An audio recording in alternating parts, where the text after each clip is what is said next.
What is up, everyone? Welcome back to Cooking Rules with Jules. That's me. My name is Julia Pontanis, and I'm here to make your kitchen experience not only incredibly easy, but healthy and delicious too. How could I forget that delicious part? That's really the key here, right? That's why everyone keeps coming back for more.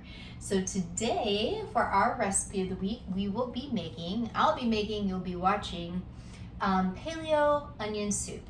I would call it French onion soup. However, we will be missing two key components that are not paleo, and that would be A, the French bread, and B, the cheese to go on top. Although delicious, it's just not included in this recipe. So we are just really technically making onion soup. So the key to this one is time, and not the time that I have here, but your actual time and patience.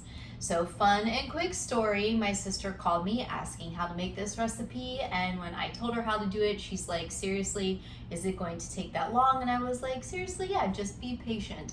And then I would get a text message every, 20-30 minutes or so that said, is this done yet? And I'm like, nope, not done yet. So please be mindful that this one will occupy a little bit more babying, but it is worth it in the long run. And as always, thank you for your support of my channel. I really appreciate it. If you like it, just give it a thumbs up. And you want to hear more every Wednesday, click that subscribe button, or it's down here. Not here, down here. Anyways, that way you're always in the know. All right, enough of me jabbering. Let's get to cooking. So this is a really basic recipe to make. It's just going to be a little bit lengthy to execute. So of course, the main ingredient is going to be onions. So I've already sliced up, not diced, 4 medium sweet onions. So the sweet onions, most of the time, are a little bit more oblong in shape, and you can tell they're sweet because when you cut them open, they don't make you cry. That's why they're sweet onions. They won't hurt your feelings. The other spices I'll need, I'm cracking myself up today. I have some French thyme. So this one's from Trader Joe's. These are about $1.99 to $2.20 a bottle. It's fantastic. And then I also have here some rosemary. You can get creative with the spices on this one. I like to keep it a little earthy. I'm not going to use a lot of rosemary because it is very pungent, but this thyme is very savory. Some other things you could possibly use in this if you wanted to kick up that beefy flavor would be some fenugreek. You can also use garlic, but I'm going to go without garlic because I really want to showcase the natural sweetness of all these onions. Of course, I'm also going to need some beef stock. Now, to keep this paleo, it has to have no sugar in it. And I did not do a very good job of reading. I just read organic by. But this one does have cane sugar in it, and it also looks like we have a little bit of soy sauce. So this one is not 100% paleo, but you can find 100% paleo. So just make sure you read before you start buying things like I did. Just take it off the shelf. Instead of butter, we're going to use olive oil and good old-fashioned sea salt here. So pretty simple ingredient list, so let's get this started. I'm gonna go ahead and set my pan over a medium-low heat. You heard that right.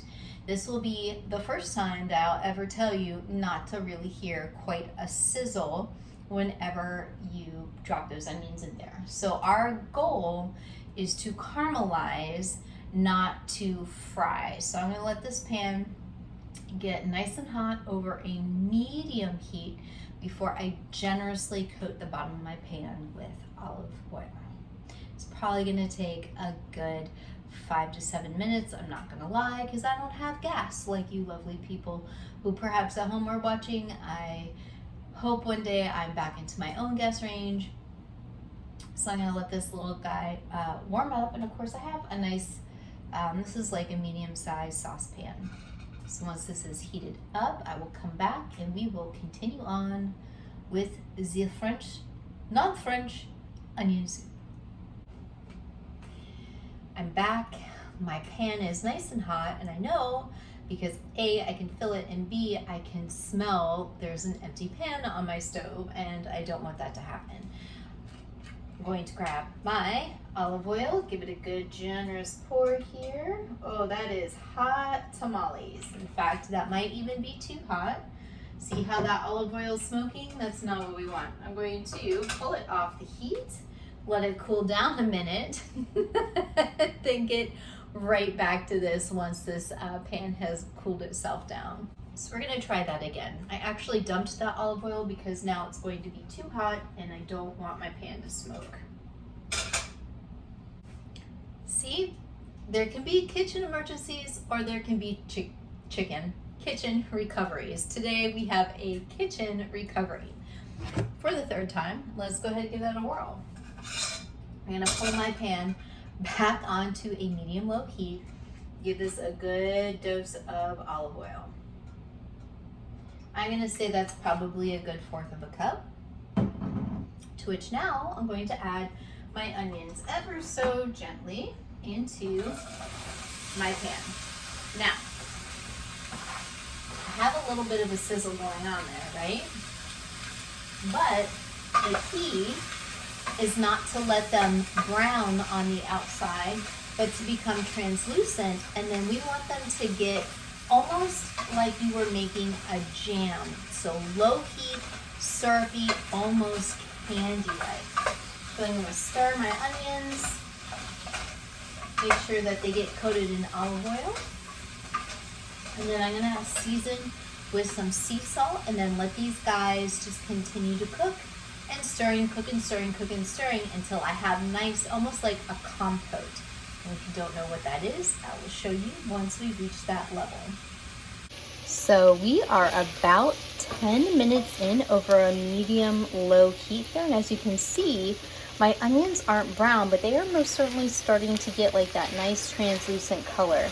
And I'm going to keep stirring gently until they are actually much more transparent than this. So I'd say we got another 10 more minutes to go.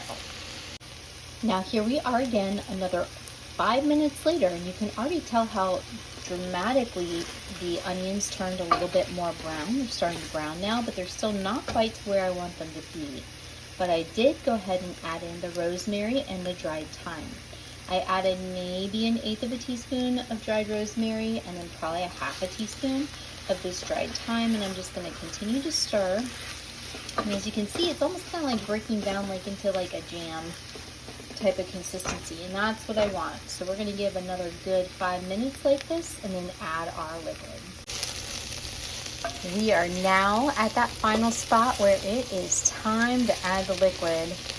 As you can tell, we're starting to get a little bit of that browning on the bottom of the pan. That's called the fond, and that's where all that delicious flavor resides. So when I go in here to add my stock, see how beautiful those onions look? It's almost like it's turning into a jam. There's a few in there that are still a little not done to my liking, but let's go ahead and just pour this whole guy in. And we're gonna let it simmer for another 10 to 15 minutes. This is going to be absolutely stellar. Now make sure you also taste once we get the broth in here, because you might have to add more seasoning. We might need to add a little bit more sea salt, maybe a little bit more of the herbs, but whatever the case, chef deserves a taste test after all of that.